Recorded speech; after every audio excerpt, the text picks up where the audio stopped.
नमस्कार विद्यार्थी मित्रों। हवे ह्यूमन बॉडीनो एक छेल्लो पार्ट बाकी है, अंतस्त्रावी तंत्र। मित्रों आपणे शुं वात करी हती आगळ कि आपणा शरीरमां बे प्रकारना नियामकी तंत्र होय, कीधुं हतुं ने, एक चेतातंत्र होय अने एक अंतस्त्रावी तंत्र होय। तो चेतातंत्र आपणे भणी गया छीए, हवे शुं भणवानुं? अंतस्त्रावी तंत्र। मित्रों अंतस्त्रावी तंत्र शानुं बने? तो ये अंतस्त्रावी तंत्र छे ते विविध अंतस्त्रावी ग्रंथिओथी बने। तो हवे प्रश्न ए थाय के अंतस्त्रावी ग्रंथि एटले शुं? तो आपणा शरीरमां केटलीक एवी ग्रंथिओ छे अथवा केटलीक पेशीओनो समूह छे जे अंतस्त्राव उत्पन्न करे। ख्याल आवे छे के नहीं? तो आवी जे ग्रंथिओ अथवा पेशीनो समूह के जे अंतस्त्राव उत्पन्न करे तेवा नलिका विहीन ग्रंथि ने शुं कीधुं मैं? नलिका विहीन ग्रंथि ने अंतस्त्रावी ग्रंथि कहेवाय। जरा बोर्ड पर जो तो जो शुं लख्युं छे? प्राणीना शरीरमां आवेली केटलीक ग्रंथि अथवा तो पेशीनो समूह, बराबर? ख्याल आवे छे खरी? जे शुं उत्पन्न करे? अंतस्त्राव उत्पन्न करे। तो तेवी नलिका विहीन ग्रंथि ने, एनी पासे पोतानी नलिका ना होय तो ये नलिका विहीन ग्रंथि ने अंतस्त्रावी ग्रंथि कहेवाय। चलो क्लियर मित्रों? तो चलो अंतस्त्रावी ग्रंथि पासे नलिका नथी, याद राखजो, अने एने अंतस्त्राव उत्पन्न करेलो छे। तो आ अंतस्त्रावनुं लक्षण केवुं हशे? तो मित्रों अंतस्त्रावमां हमेशा केवुं होय खबर छे? ज्यां उत्पन्न थाय ने त्यां काम ना करे। दाखला तरीके थायरोइड ग्रंथिमां उत्पन्न थयुं तो थायरोइडमां काम ना करे, ए बीजी जग्याए जईने काम करे। એટલે કે એનું ઉત્પત્તિ સ્થાન અને કાર્યસ્થાન બે અલગ અલગ છે। પહેલો જ મુદ્દો જુઓ, उत्पत्ति स्थान और कार्यस्थान अलग अलग है। હવે प्रॉब्लम ये है कि उत्पन्न अहींया थयुं छे, कार्य अहींया जईने करवानुं छे, तो एने वहन करवुं पड़शे के नहीं? હવે नलिका तो है नहीं, तो वहन कोनाथी करशे? तो रुधिर द्वारा करशे। એટલે કે જે ગ્રંથિ अंतस्त्राव उत्पन्न कर्यो ने ए रुधिरमां मिक्स थई जाय अने रुधिर द्वारा ए वहन पामी अने ज्यां काम करवानुं छे त्यां पहोंची जाय। एटला माटे एना वहन माटे रुधिर जरूरी छे। अंतस्त्राव खूब ज अल्प प्रमाणमां उत्पन्न थाय मित्रों, ए पण याद राखवानुं छे। अंतस्त्राव प्रक्रियाना अंते वपराई जाए ए पण याद राखवानुं छे। अंतस्त्राव एक प्रकारना संदेशावाहक ज छे, पण ए रासायणिक संदेशावाहक कहेवाय। तो चलो रासायणिक संदेशावाहक छे, एनी असर टूंका गाळानी पण होय, लांबा गाळानी पण होय। दाखला तरीके हूँ तमने उदाहरण आपू, एकदम तमने गुस्सो आई जाए घणी वखते, तो एना माटे एड्रिनल ग्रंथिना अंतस्त्राव जवाबदार छे। तो जो एकदम एनी असर केवी थई गई? झड़पी थई गई अने गुस्सो आई गयो, तो एनी असर केवी थई कहेवाय? टूंका गाळानी। अने गुस्सो तरत उतरी गयो पाछो, एटले असर झड़पी थाय खरा अने तरत एनी असर जती रहे, एनी असर टूंका गाळानी अथवा तो लांबा गाळानी पण होय। जेम के तमारी अंदर जे जाती अंतस्त्रावो पड़े छे एनी असर लांबा गाळानी छे। ख्याल आवे छे के नहीं? तो एनी असर टूंका गाळानी के तो लांबा गाळानी होय। साथे साथे रसायण छे पण पोषण नथी आपतुं, एटले एने कहेवाय बिन पोषक रसायण छे। समझाय? अने हाँ शनु बनेलू होय? अंतस्त्राव रसायण छे तो शनु बनेलू होय? तो पेप्टाइड अने स्टीरोइडनुं बनेलू होय। एटले अहींया लखेलुं छे के ते पेप्टाइड अथवा स्टीरोइड एटले के लिपिडनुं बनेलू छे। चलो मित्रों अहींया अंतस्त्रावना लक्षणो आपणे तमने जणावी दीधा। हवे आपणे शुं याद राखवानुं छे? तो आपणा शरीरमां आवा अंतस्त्राव उत्पन्न करती घणी बधी ग्रंथिओ छे, तो ए दरेके दरेक ग्रंथि विશે समजवानुं छे।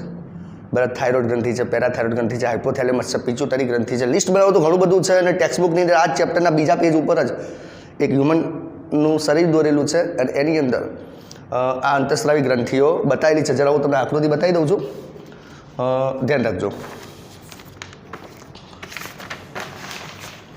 तो आ आकृति तमारे ध्यान राखवानी छे। दरेक ग्रंथिओनुं स्थान तमारे जोई लेवानुं छे। नीटनी अंदर आ आकृति मूके અને સ્થાન પૂછે તો તમને આવડવું જોઈએ। ઓકે, તો ચલો મિત્રો આટલે સુધી ક્લિયર થઈ ગયું છે। હવે ઘણા અંગો પણ આપણા શરીરમાં એવા છે કે જે જરૂર જણાય ત્યારે અંતસ્ત્રાવ ઉત્પન્ન કરે, નોર્મલી નહીં। દાખલા તરીકે જઠરની જ વાત કરીએ તો જઠર તો નોર્મલી પાચનનું કામ કરતું હોય છે, પણ જરૂર જણાય ત્યારે ગેસ્ટ્રિન નામનો અંતસ્ત્રાવ ઉત્પન્ન કરે। બોલો, એ જે આંતરડું છે तो एनी अंदरथी पण जरूर जणाय त्यारे केटलाक अंतस्त्राव उत्पन्न थाय छे। समजाय? जे हृदय छे, हृदयमांथी पण जरूर जणाय त्यारे केटलाक अंतस्त्राव उत्पन्न थाय छे। तो ए बधुं पण आपणे आ पाठमां भणवानुं छे। पण हवे आपणे वाराफरती एक ग्रंथि लईए। ओके, तो चलो सौथी पहेला आपणे जे ग्रंथि लेवानी छे ए छे हाइपोथैलेमस। मित्रों हाइपोथैलेमसनी अंदर केवुं छे खबर छे? एनुं स्थान तमे जोवो तो ते अग्र मगजमां जे आंतर मस्तिष्क आवेलुं छे એનું તળિયું છે. જો શું લખ્યું છે? અગ્ર મગજમાં આવેલ આંતર મસ્તિષ્કનું તળિયું. હવે આંતર મસ્તિષ્ક એ તો અગ્ર મગજનો ભાગ થયો અને એના તળિયાને આપણે કહીએ છીએ હાઇપોથેલેમસ. એટલે ઘણા વૈજ્ઞાનિકો એવું માને છે કે હાઇપોથેલેમસ એ ચેતાતંત્રનો ભાગ છે, કારણ કે તે આંતર મસ્તિષ્કનું તળિયું છે, ચેતાતંત્રનો ભાગ છે.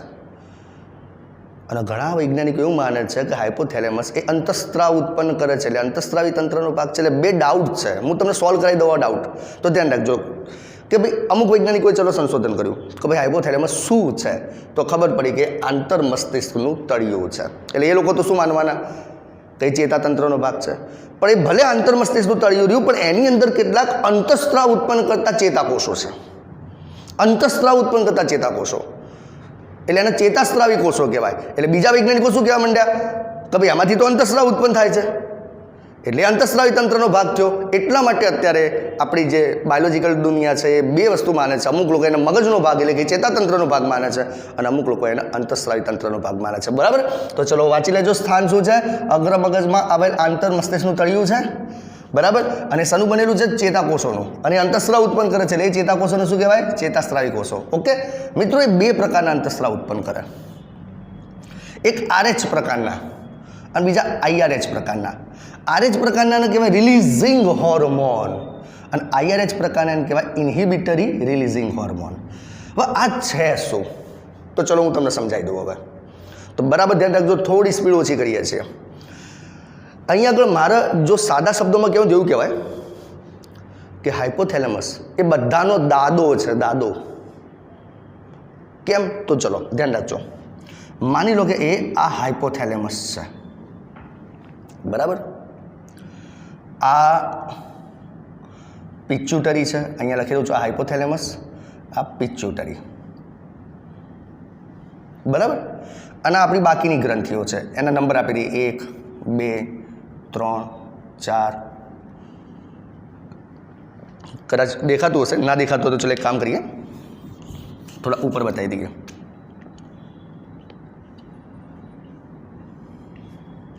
આ બધી ગ્રંથિઓ છે. તો જો મેં શું કર્યું, એક હાઇપોથેલેમસ દોરી દીધું, પિચ્યુટરી ગ્રંથિ દોરી દીધી અને બીજી 4 ગ્રંથિઓ દોરી દીધી. હવે જો હું એરો બતાવું છું, હવે આ રેખાકૃતિ તમને શું દર્શાવે છે? તો એક સિમ્પલ ફંડામેન્ટલ થિયરી સમજાવે છે અહીંયા આગળ કે હાઇપોથેલેમસમાંથી જે પણ રસાયણ ઉત્પન્ન થશે એ રસાયણ પિચ્યુટરી ગ્રંથિને એક્ટિવ કરશે. બરાબર? આ પિચ્યુટરી ગ્રંથિમાંથી જે રસાયણ ઉત્પન્ન થશે એ બાકીની ગ્રંથિઓને એક્ટિવ કરી અને એમને અંતઃસ્ત્રાવ ઉત્પન્ન કરવા માટે પ્રેરશે. બરાબર? તો આ વસ્તુ તમે ખાસ ધ્યાન રાખજો. તો હવે હાઇપોથેલેમસ છે, એ હાઇપોથેલેમસમાંથી કેવા રસાયણ ઉત્પન્ન થાય? તો હાઇપોથેલેમસમાંથી 2 પ્રકારના રસાયણ ઉત્પન્ન થાય. આ હાઇપોથેલેમસમાંથી 2 પ્રકારના, એક RH પ્રકારનું ઉત્પન્ન થાય અને બીજો IRH પ્રકારનું ઉત્પન્ન થાય. ચલો, જે RH પ્રકારનો જે છે એને કહેવાય રિલીઝિંગ હોર્મોન અને IRH પ્રકારનો છે એને કહેવાય ઇન્હિબિટરી રિલીઝિંગ હોર્મોન. હવે રિલીઝિંગ હોર્મોન શું છે? તો રિલીઝિંગ હોર્મોન એક પ્રકારનો પોઝિટિવ પ્રકારનો છે. બરાબર? રિલીઝિંગ હોર્મોન જે ઉત્પન્ન થશે ને એ સીધો પિચ્યુટરી ગ્રંથિમાં જશે. સમજો, રિલીઝિંગ હોર્મોન ઉત્પન્ન થશે એ સીધો પિચ્યુટરી ગ્રંથિમાં જશે અને પિચ્યુટરી ગ્રંથિનું કંટ્રોલ કરશે. બરાબર? તો ચલો શું લખ્યું છે? જો રિલીઝિંગ હોર્મોન ઉત્પન્ન થશે સીધો પિચ્યુટરી ગ્રંથિમાં ગયો અને પિચ્યુટરી ગ્રંથિને ઉત્તેજે છે અને એને સ્ત્રાવ કરવા માટે પ્રેરે છે.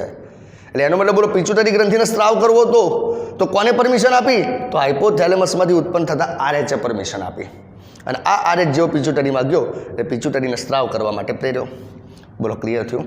દાખલા તરીકે સિમ્પલ વસ્તુ છે કે કોઈ બાળક છે એ મોટું થાય છે અને એને GnRH ઉત્પન્ન કરવો છે, ગોનેડોટ્રોફિન રિલીઝિંગ હોર્મોન. GnRHનું આખું નામ ગોનેડોટ્રોફિન રિલીઝિંગ હોર્મોન.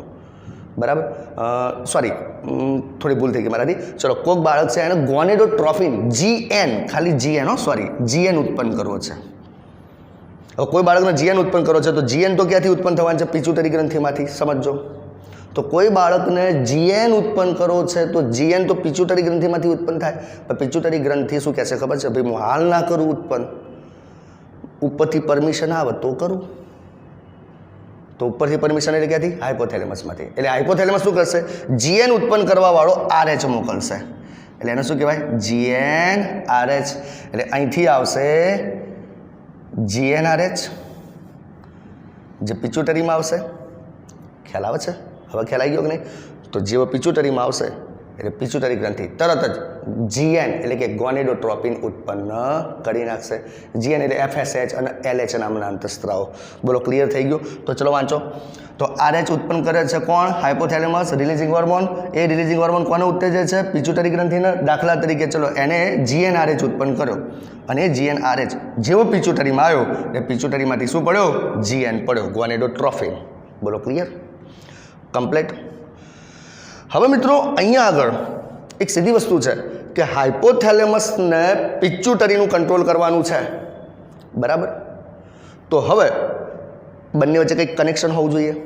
તો એ કનેક્શન કયા પ્રકારનું હોય છે તો જરા આપણે એ જોઈ લઈએ. તો જો અહીંયા જગ્યા કરી દઉં છું તો આપણે કહી તો દીધું કે ચલો એ આ હાઇપોથેલેમસ છે અને અહીંયા આગળ આ પિચ્યુટરી છે. હવે હાઇપોથેલેમસના પિચ્યુટરીનું કંટ્રોલ કરવાનું છે, કારણ કે હાલ મેં કહેતા તો કહી દીધું કે હાઇપોથેલેમસમાંથી જે GnRH આવશે એ પિચ્યુટરીમાં આવશે અને પિચ્યુટરીના RH ઉત્પન્ન કરવા માટે પ્રેરશે, બરાબર? પણ હવે કંટ્રોલ કઈ રીતે થાય છે તો ધ્યાન રાખજો. તો આ હાઇપોથેલેમસ એ પિચ્યુટરી સાથે એક આવા દંડથી જોડાયેલું હોય, એક દંડથી જોડાયેલું હશે. બોલો, ક્લિયર? તો જુઓ અહીંયા લખેલું છે હાઇપોથેલેમસ પિચ્યુટરી સાથે કોનાથી જોડાયેલું છે? દંડ દ્વારા. હવે પિચ્યુટરીમાં પાછા બે ભાગ છે, આ પહેલો ભાગ અને આ બીજો ભાગ. આને કહેવાય છે અગ્ર પિચ્યુટરી, આને કહેવાય છે પશ્વ પિચ્યુટરી. તો હવે અગ્ર પિચ્યુટરી સાથે કોનાથી જોડાય છે તો અહીંયા દોરું છું, જુઓ. તો હાઇપોથેલેમસ અગ્ર પિચ્યુટરી સાથે આ રીતે જોડાય છે, જેને કહેવાય નિવાહિકા, બરાબર? અને પશ્વ પિચ્યુટરી, આ છે પશ્વ પિચ્યુટરી, એની સાથે કઈ રીતે જોડાય છે તો એના દ્વારા આ ચેતાકોષ છે હાઇપોથેલેમસનો, ચેતાસ્ત્રાવી કોષ, અને એના સાથે ચેતા દ્વારા જોડાય. તો ધ્યાન રાખજો, અહીંયા 3 જોડાણ થયા, ટોટલ 3. જો એમ કે હાઇપોથેલેમસ એ પિચ્યુટરી સાથે કઈ રીતે જોડાય છે તો આખી પિચ્યુટરી તો દંડ દ્વારા, બરાબર? જો એમ પૂછે કે હાઇપોથેલેમસ એ અગ્ર પિચ્યુટરી સાથે કઈ રીતે જોડાય છે તો ચેતા ક્યાં તો ચેતાક્ષ દ્વારા. તો જો અહીંયા બતાવેલું છે આ ચેતા ક્યાં તો ચેતાક્ષ દ્વારા, બરાબર? અને જો એમ પૂછે કે હાઇપોથેલેમસ એ અગ્ર પિચ્યુટરી સાથે કઈ રીતે જોડાયેલું હોય છે તો કે આ રીતે નિવાહિકા દ્વારા. નિવાહિકા છે તો નિવાહિકા દ્વારા. કારણ કે સીધી વસ્તુ છે, હાઇપોથેલેમસનો ઇફેક્ટ કોના ઉપર કરવાની છે? પિચ્યુટરી ઉપર. એટલે બંને વચ્ચે જોડાણ હોવું જ જોઈએ તો જ અહીંથી ઉત્પન્ન થયેલો RH અથવા IRH એ આ પિચ્યુટરીમાં જઈ શકે. કારણ કે અહીંથી અહીંયા મોકલવા માટે કનેક્શન તો જોઈએ ને, તો આ એક પ્રકારનું કનેક્શન છે, બરાબર? એટલે એનો મતલબ હાઇપોથેલેમસનું કાર્ય શું થયું તો પિચ્યુટરી ગ્રંથિને એની સાથે જોડાય છે અને જોડી અને એનું નિયમન કરે છે, બરાબર? અને જો લખેલું પણ છે કાંતસ્રાવ કઈ રીતે આવ્યા તો ચેતાક્ષમાંથી પસાર થઈને આવ્યા. આ ચેતાક્ષ છે એમાંથી પસાર થઈને આવ્યા અને એના અંતિમ છેડે, આ એનો અંતિમ છેડો છે, અંતિમ છેડે મુક્ત થઈ અને નિવાહિકા પરિવહન તંત્ર દ્વારા પિચ્યુટરી ગ્રંથિ સુધી પહોંચે છે. બોલો, ક્લિયર? તો આ રીતે હાઇપોથેલેમસનો સ્રાવ પિચ્યુટરીમાં પહોંચી જાય અને પિચ્યુટરીનું કંટ્રોલ કરે. ઓકે, હવે ચલો જે વ્યક્તિની અંદર ટૂંકમાં આપણે કીધું હતું કે ગોનેડોટ્રોપિન ઉત્પન્ન કરવાતા, તો ગોનેડોટ્રોપિન તો કોણ ઉત્પન્ન કરે? પિચ્યુટરી, બરાબર? તો એના માટેનો RH કોને મોકલ્યો? હાઇપોથેલેમસે. તો હવે ચલો ગોનેડોટ્રોપિન ઉત્પન્ન થવા માંડ્યા. પણ હવે મારે એને અટકાવવો છે તો બોલો IRH આવશે, ઇન્હિબિટરી રિલીઝિંગ હોર્મોન. એ પિચ્યુટરીના સ્ત્રાવને અવરોધે. સમજ્યા? હું તમને બીજા ઉદાહરણ દ્વારા સમજાવું. માની લો કે આપણી હાઇટ વધે છે, તો હાઇટ કયા હોર્મોનના કારણે વધે? ગ્રોથ હોર્મોનના કારણે. હવે મારી હાઇટ વધતી 6 ફૂટ થઈ ગઈ. હવે મારા હાઇટને વધતી અટકાવી છે, બરાબર? તો અત્યાર સુધી તો ગ્રોથ હોર્મોન પડતો હતો. હવે ગ્રોથ હોર્મોન કોણ પાડતો હતો તો પિચ્યુટરી પાડતી હતી. ગ્રોથ હોર્મોન કોણ પાડતું હતું? પિચ્યુટરી. પણ હવે મારે ગ્રોથ હોર્મોન પડતો અટકાવવો છે તો સોમેટોસ્ટેટિન પાડવો પડશે. સોમેટોસ્ટેટિન શું કરશે? ગ્રોથ હોર્મોનને પડતો અટકાવશે. તો સોમેટોસ્ટેટિન ક્યાંથી પડશે? હાઇપોથેલેમસમાંથી. તો હાઇપોથેલેમસમાંથી સોમેટોસ્ટેટિન પડશે, પિચ્યુટરીમાં જશે અને પિચ્યુટરીને કહી દેશે ભાઈ હવે તું GH ઉત્પન્ન કરવાનું બંધ કરી દે. ખ્યાલ આવી ગયો? તો એનો મતલબ અહીંયા લખ્યું છે જો પિચ્યુટરીના અંતઃસ્રાવને અવરોધે છે. દાખલા તરીકે સોમેટોસ્ટેટિન, બરાબર? સોમેટોસ્ટેટિનનું બીજું નામ છે GIH, ગ્રોથ ઇન્હિબિટરી હોર્મોન, બરાબર, જે જીએચ ને અવરોધે છે. ઇન શોર્ટ તમારે યાદ રાખવાનું છે કે આમાંથી બે પ્રકારના અંતઃસ્રાવ ઉત્પન્ન થયા. એક કે જે પિચ્યુટરીના સ્ત્રાવને ઉત્તેજે, તો હાઇપોથેલેમસનો જે અંતઃસ્રાવ પિચ્યુટરીના સ્ત્રાવને ઉત્તેજે છે એને આરએચ કહેવાય, અને હાઇપોથેલેમસનો જે અંતઃસ્રાવ પિચ્યુટરીના સ્ત્રાવને અવરોધે એને આઈઆરએચ કહેવાય. બોલો, કમ્પ્લીટ ક્લિયર થઈ ગયું? તો અહીંયા હાઇપોથેલેમસની વાત આપણે પૂરી કરી. હવે આપણે વાત કરીએ છીએ પિચ્યુટરીની.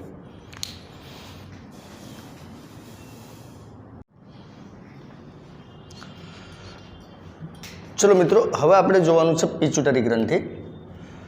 ચલો મિત્રો, કોઈ પણ ગ્રંથિ તમે યાદ રાખો તો એનું સ્થાન છે, એની રચના છે, એના સ્ત્રાવ અને કાર્ય, આ ચાર વસ્તુ યાદ રાખવાનું. અને જો કોઈ નિયમનમાં એનાથી ડિસ્ટર્બન્સ ઊભું થતું હોય તો એના ડિસીઝ, એના રોગ યાદ રાખવાના. બરાબર, તો ચલો સૌથી પહેલાં સ્થાન. તે પિચ્યુટરી ગ્રંથિ ક્યાં છે? તો સેલા ટર્સિકા તરીકે ઓળખાતી અસ્થિ ગુહામાં. મિત્રો, આપણી કાર્યની અસ્થિ ગુહા હોય છે જેને સેલા ટર્સિકા કહેવાય, જેની અંદર આ પિચ્યુટરી ગ્રંથિ આવેલી હોય છે. બોલો, ક્લિયર? તો સેલા ટર્સિકા તરીકે ઓળખાતા અસ્થિ ગુહામાં. હવે સીધી વસ્તુ જે હાલ જ મેં તમને સમજાવી દીધું હતું કે ચલો આ હાઇપોથેલેમસ હતું અને આ આપણી પિચ્યુટરી ગ્રંથિ હતી, આ સેલા ટર્સિકાની અસ્થિ ગુહામાં. તો બોલો, બંને વચ્ચે કનેક્શન હતું કે નહીં? હાલ જ કીધું. તો તેનું જોડાણ થયેલું છે હાઇપોથેલેમસ સાથે કોનાથી? દંડ વડે. ખબર છે ને, આખી પિચ્યુટરીનું જોડાણ દંડ વડે થયેલું છે. ઓકે, તો દંડ વડે જોડાયેલું છે. હવે મિત્રો, એના બે ભાગ છે. એક છે એડિનો હાઇપોફાઇસિસ અને બીજો છે ન્યુરો હાઇપોફાઇસિસ. ચલો, તો માની લો કે આ છે એડિનો હાઇપોફાઇસિસ અને આ છે ન્યુરો હાઇપોફાઇસિસ. તો પિચ્યુટરી ગ્રંથિના બે ભાગ, એડિનો હાઇપોફાઇસિસ અને ન્યુરો હાઇપોફાઇસિસ. હવે જરા થોડુંક ધ્યાન રાખજો. તો ચલો માની લો કે આ છે આપણી પિચ્યુટરી ગ્રંથિ. બરાબર, આ છે એડિનો હાઇપોફાઇસિસ અને આ છે ન્યુરો હાઇપોફાઇસિસ. હવે આ જે એડિનો હાઇપોફાઇસિસ છે એના પણ બે ભાગ પડે. તો ચલો, આ એડિનો હાઇપોફાઇસિસના બે ભાગ પડી ગયા. બરાબર, તો એની અંદર એક દૂરસ્થ ભાગ, તો આ દૂરસ્થ ભાગ કહેવાય. એક મધ્ય ભાગ, તો આ મધ્ય ભાગ કહેવાય. અને જે ન્યુરો હાઇપોફાઇસિસ છે એનો પશ્વ ભાગ કહેવાય. તો હવે બોલો, ટોટલ કેટલા ભાગ પડી ગયા? તો 3. તો એડિનો હાઇપોફાઇસિસ પહેલાં હતો અને ન્યુરો હાઇપોફાઇસિસ હતો. પહેલાં બે ભાગ હતા. બરાબર, પણ એમાં જે એડિનો હાઇપોફાઇસિસ છે એના બે ભાગ પડ્યા પાછા, દૂરસ્થ ભાગ અને મધ્યસ્થ ભાગ. એમાં દૂરસ્થ ભાગને કહેવાશે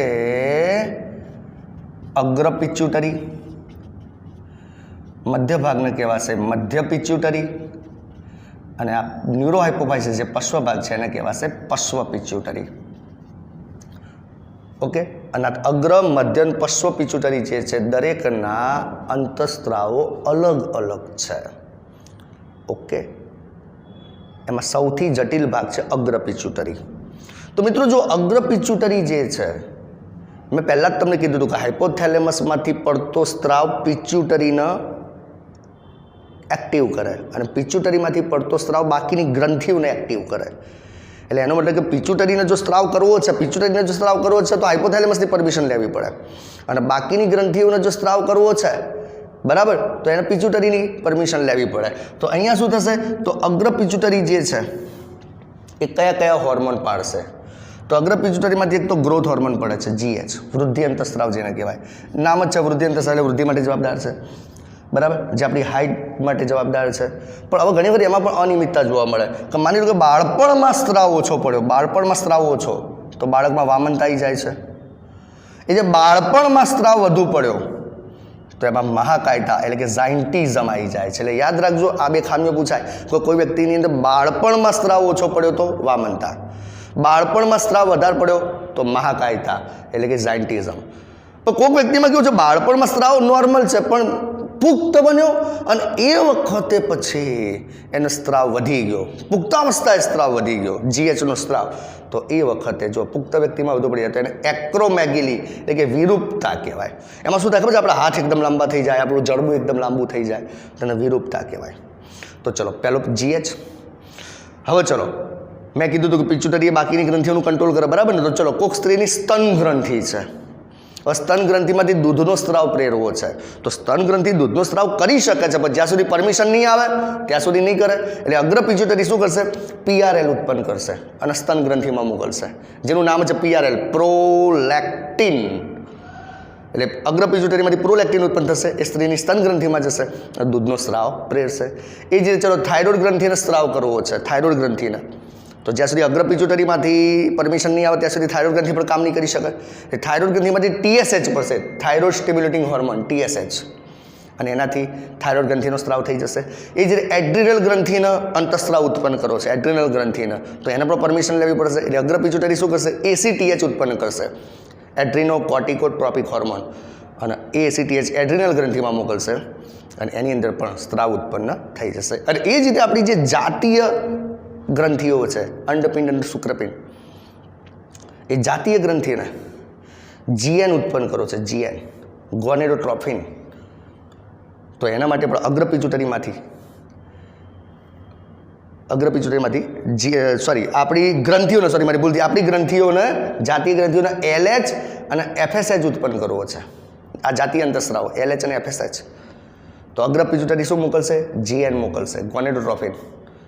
ખ્યાલ આવે? તો જ LH અને FSH ઉત્પન્ન થશે. હવે મિત્રો યાદ રાખજો, અહીંયા છોકરાઓ ભૂલ કરે છે.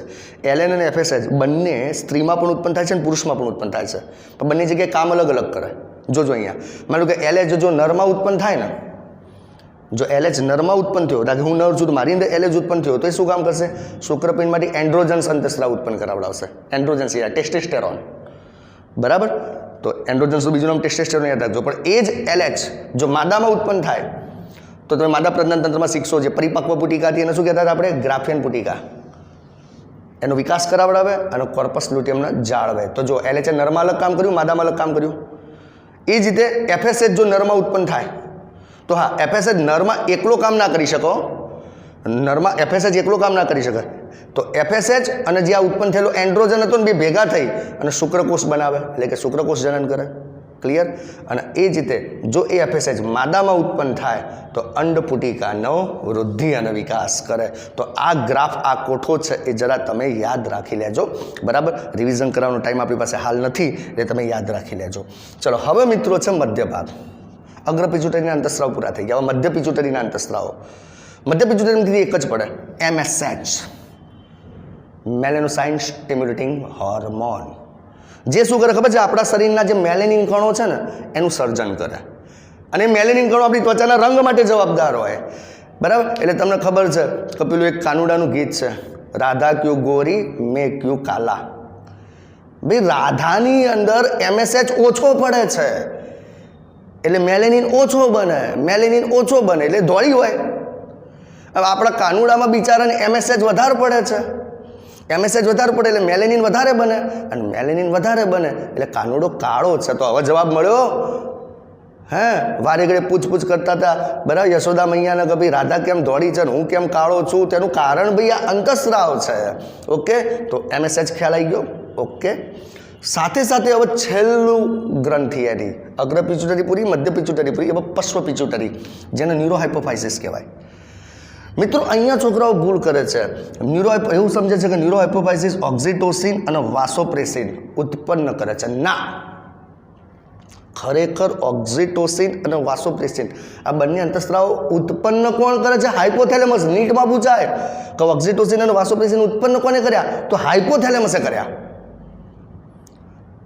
પણ પશ્વ પિટ્યુટરી ખાલી એનું શું કરે છે? સંગ્રહ કરે છે અને જરૂર પડે ત્યારે સ્ત્રાવ કરે છે. એટલે જો પરીક્ષામાં એમ પૂછાય કે ઓક્સિટોસિન અને વાસોપ્રેસિન ઉત્પન્ન કોણ કરે છે? તો હાઇપોથેલેમસ.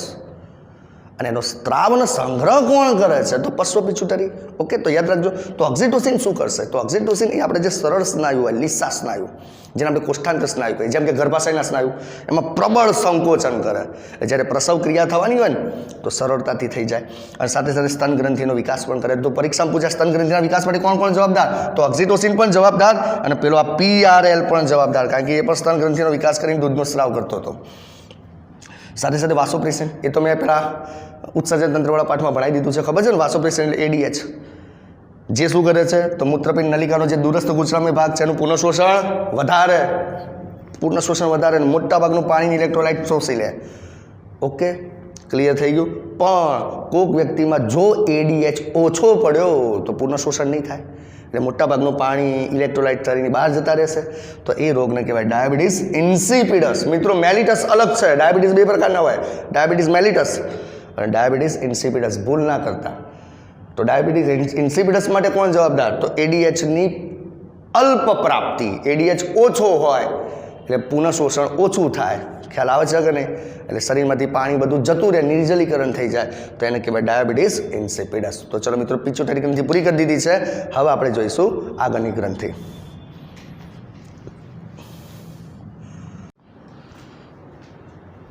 ચલો મિત્રો, આપણે હાઇપોથેલેમસ અને પિચ્યુટરી ગ્રંથિ બે જોઈ ગયા છીએ. હવે છે આજની ત્રીજી ગ્રંથિ, પિનિયલ ગ્રંથિ. મિત્રો પિનિયલ ગ્રંથિ મેં પહેલાં જ કીધું કે કોઈ પણ ગ્રંથિ હોય તેનું સ્થાન છે, એની રચના છે, એના સ્ત્રાવ અને સ્ત્રાવના કાર્યો યાદ રાખવાના, કીધું હતું કે નહીં? તો ચલો, અહીંયા પિનિયલ ગ્રંથિ ક્યાં છે? તો પિનિયલ ગ્રંથિ પણ મગજમાં જ છે. જુઓ શું લખ્યું છે, અગ્ર મગજની પૃષ્ઠ બાજુએ. તો જુઓ 3 ગ્રંથિઓ મગજમાં આવી, બરાબર. એક હાઇપોથેલેમસ મગજમાં આવી, બરાબર ને? ચલો, બીજા નંબરે પિચ્યુટરી ગ્રંથિ મગજમાં આવી અને ત્રીજા નંબરે પિનિયલ ગ્રંથિ પણ મગજમાં આવી. મિત્રો પિનિયલ ગ્રંથિમાંથી એક જ અંતઃસ્ત્રાવ પડે છે જેનું નામ છે મેલેટોનિન. આ મેલેટોનિન શું કામ કરે છે? તો આપણી 24 કલાકની જે પણ ક્રિયાવિધિ છે એ કમ્પ્લીટ 24 કલાકની ક્રિયાવિધિનું તાલબદ્ધ રીતે નિયમન કરવામાં ભાગ ભજવે છે. દાખલા તરીકે તમે ચલો સવારે તમે જોજો કે જેટલા વાગે રોજ ઉઠતા હોય એટલા વાગે ઉઠી જ જઈએ છીએ, રાતના જેટલા વાગે ઊંઘ આવતી હોય એટલા વાગે ઊંઘ આવી જ જાય છે કે નહીં? બરાબર. એ જે ટાઈમે આપણને ભૂખ લાગે છે ટાઈમે ભૂખ લાગી જ જાય છે. તો એ બધું જ કંટ્રોલ કોણ કરે છે? તો પિનિયલ ગ્રંથિમાંથી પડતો મેલેટોનિન કરે છે. એટલે જો ત્યાં આગળ કયા કયા કેન્દ્રો હોય છે? તો ઊંઘવા જાગવા માટેના તાલબદ્ધ કેન્દ્રો હોય, ઇવન શરીરનું તાપમાન પણ જાળવે છે, સાથે સાથે ચયાપચયની ક્રિયા પર અસર કરે છે, ઇવન આપણા શરીરમાં રંગકણનું સર્જન કરે છે. સ્ત્રીની અંદર માસિક ચક્ર પર તમને ખબર છે દર 28 દિવસે આવવું જોઈએ, તો એનું કંટ્રોલ પણ થોડે અંશે કરે છે, અને સાથે સાથે આપણી પ્રતિકારક ક્ષમતા ઉપર પણ અસર કરે છે. બોલો, ક્લિયર થઈ ગઈ આખી વસ્તુ કમ્પ્લીટ? તો ચલો, પિનિયલ ગ્રંથિની વાત પૂરી થઈ ગઈ. હવે મિત્રો આપણે ભણવાની છે એક બીજી ગ્રંથિ છે થાઇમસ ગ્રંથિ. યાદ રાખજો, થાઇમસ ગ્રંથિ. મિત્રો થાઇમસ ગ્રંથિ મેં લખેલી નથી પણ સાંભળી લો, એના 2 વાક્યો જ છે. થાઇમસ ગ્રંથિ ક્યાં હોય છે? તો આપણે છાતીના ભાગમાં હોય છે, બરાબર. અને આ જે થાઇમસ ગ્રંથિ છે એમાંથી થાઇમોસિન્સ નામનું અંતઃસ્ત્રાવ ઉત્પન્ન થાય, બરાબર. અને થાઇમોસિન્સ શું કરે છે? તો આપણી રોગ પ્રતિકારક ક્ષમતા વધારે છે, બરાબર. હવે એ ગ્રંથિ બાકીની ગ્રંથિ કરતાં કઈ બાબતમાં અલગ પડે? તો નાનપણમાં થાઇમસ ગ્રંથિ વધુ એક્ટિવ હોય, કારણ કે નાનપણમાં બાળકને એન્ટીબોડી બનાવવાની હોય, રોગ પ્રતિકારક શક્તિ બનાવવાની હોય, નાનપણમાં થાઇમસ ગ્રંથિ વધુ એક્ટિવ હોય. પણ જેમ જેમ જેમ જેમ ઉંમર વધે તેમ તેમ થાઇમસ ગ્રંથિ અવનત પામતી જાય, ખ્યાલ એટલે કે નાશ પામતી જાય.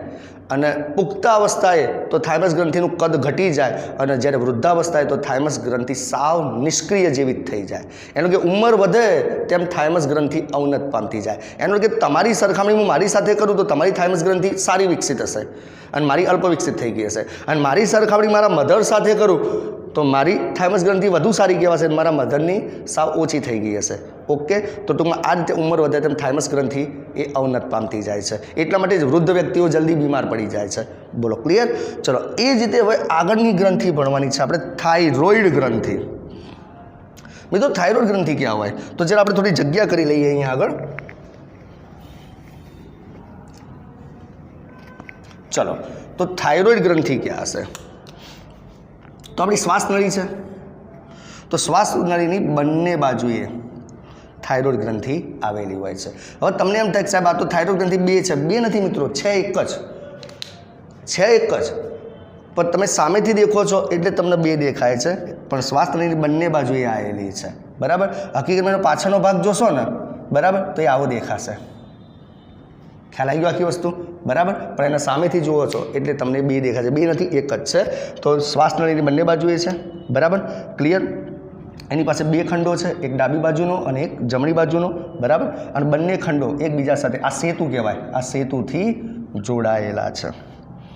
બોલો, ક્લિયર? તો ચલો, હવે આ સેતુ શું છે? તો સેતુ એ સંયોજક પેશી છે ભાઈ, પાતળી સંયોજક પેશી. તો ચલો વાંચો, એનું સ્થાન ક્યાં છે? તો શ્વાસ નળીની બંને બાજુએ. રચનામાં કેટલા ખંડો છે? 2 ખંડો, અને બંને ખંડો પાતળા સંયોજક પેશીના બનેલા સેતુથી, પટ્ટાથી જોડાયેલ હોય છે. બોલો, ક્લિયર? મિત્રો થાઇરોઇડ ગ્રંથિનો જ્યારે છેદ લેશો ને તમે, તો એની અંદર તમને આવી ગોળ ગોળ રચનાઓ દેખાશે. બરાબર. તો જો અહીંયા લખેલું છે કે અહીંયા થાઇરોઇડ ગ્રંથિમાં પુટિકાઓ જોવા મળે છે. તો આ ગોળ ગોળ રચના છે પુટિકાઓ છે. અને સાથે સાથે માની લો કે અહીંયા પુટિકા છે, અહીંયા પુટિકા છે, અહીંયા પુટિકા છે, એની સિવાયનું જે સ્પેસ છે એ સ્પેસના આધારક કહેવાય. એટલે કે એની અંદર પુટિકા અને આધારક જોવા મળે છે. બોલો ક્લિયર. અને સાથે સાથે કેવું હોય, માની લો કે એક પુટિકા મેં દોરી, તો એના જે પુટિકાનો જે અવકાશ છે એને ઘેરતા કોષો હોય છે આવા. તો ચલો એક પુટિકાને ઘેરતા કોષો, તો આ કોષોને પુટિકીય કોષો કહેવાય. તેમાં પુટિકીય કોષો પણ હોય છે. એ જે ચલો આ બીજી પુટિકા છે એના અવકાશને ઘેરતા કોષો, તો પુટિકીય કોષો કહેવાય. ચલો એ જ રીતે ત્રીજી પુટિકા છે તો એને ઘેરતા કોષો, એના અવકાશને ઘેરતા કોષો એને પુટિકીય કોષો કહેવાય. તો એનો મતલબ કે અહીંયા આગળ આવા પુટિકીય કોષો પણ હોય છે અને આ પુટિકીય કોષો જ મેન છે.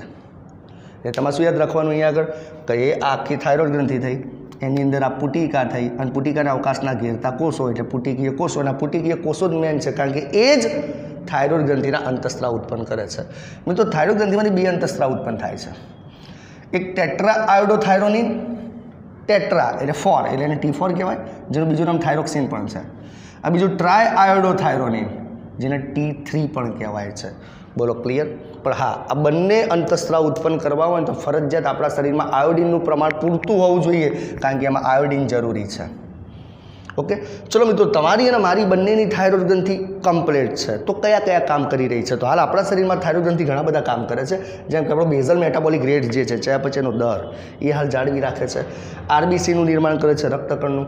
કાર્બોદિત, પ્રોટીન અને ચરબીનું ચયાપચયનું નિયંત્રણ કરે છે. પાણી અને ઇલેક્ટ્રોલાઇટનું સમતોલન જાળવે છે. ખ્યાલ આવે છે. સાથે સાથે એક બીજો અંતઃસ્ત્રાવ પણ એ ઉત્પન્ન કરે છે. આ બે સિવાય થાઇરોકેલ્સિટોનિન, બરાબર. અને એ નામ છે થાઇરોકેલ્સિટોનિન એટલે કે લોહીમાં કેલ્શિયમનું પ્રમાણ જાળવવામાં મદદ કરે છે. ઓકે, પણ મિત્રો આ અંતઃસ્રાવ એક એવી વસ્તુ છે કે શરીરમાં ગમે ત્યારે એની ખામી આવી જાય. હવે કોઈ વ્યક્તિ એવો છે કે એને આયોડિન ઓછો ખાધો, હવે આયોડિન ઓછો આવ્યો શરીરમાં, તો આ અંતઃસ્રાવ બનવા માટે તો આયોડિન જરૂરી છે. તો બોલો આ અંતઃસ્રાવ ઓછો પડશે કે નહીં પડે? Very good. તો અહીંયા આગળ ખોરાકમાં જો તમારે આયોડિન ઓછો છે તો અંતઃસ્રાવનું સંશ્લેષણ ઓછું થશે અને અંતઃસ્રાવનું સંશ્લેષણ ઘટી જાય એટલે ઘટે એના માટે શબ્દ છે હાઇપો. તો આ પરિસ્થિતિને હાઇપોથાઇરોડિઝમ કહેવાય. એટલે આપણે થાઇરોઇડ ગ્રંથિની અનિયમિતતામાં 2 અનિયમિતતા આવશે, એક હાઇપોથાઇરોડિઝમ અને એક હાઇપરથાઇરોડિઝમ. તો અત્યારે આપણે હાઇપોથાઇરોડિઝમ જોઈએ કે હાઇપોથાઇરોડિઝમ કોને થાય? તો જે વ્યક્તિએ ખોરાકમાં આયોડિન ઓછો ખાધો છે એમાં થાઇરોઇડ ગ્રંથિનો અંતઃસ્રાવ ઓછો બને. હવે થાઇરોઇડ ગ્રંથિનો અંતઃસ્રાવ ઓછો બને એટલે એની અંદર હાઇપોથાઇરોડિઝમની પરિસ્થિતિ આવી જાય અને હાઇપોથાઇરોઇડિઝમની પરિસ્થિતિથી એને એક રોગ થાય જે રોગનું નામ છે ગોઈટર, જેમાં એની થાઇરોઇડ ગ્રંથિનું કદ ફૂલી જાય. બોલો ક્લિયર, કમ્પ્લીટ, સરસ. હજુ હાઇપોથાઇરોઇડિઝમથી જે બીજી અસર થાય છે આપણે એની વાત કરીએ.